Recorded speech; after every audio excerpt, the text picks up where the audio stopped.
yiğitler, elden düşen güçlüler büdreyip yıkılar.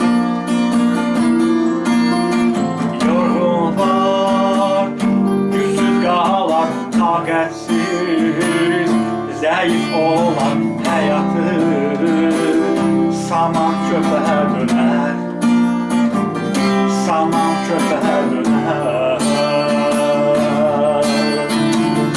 Rəbə ümid bağlayanlarsa yeni qüvvət alar, qanad açıb qartal kimi yüksəklərə qalxar.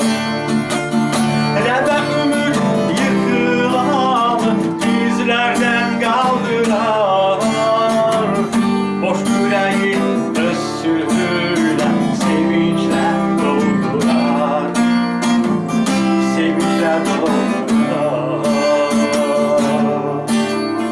Müqəddəs kəlamların güc verir, yıxılana qaldırır hər ümidsizü.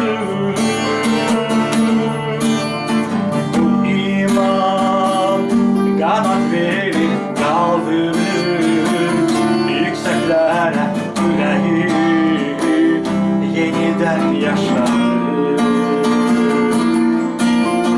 Sözlərim şəfa verir ölümü, dirilir qoruların gözlərini açır, gözlərini açır.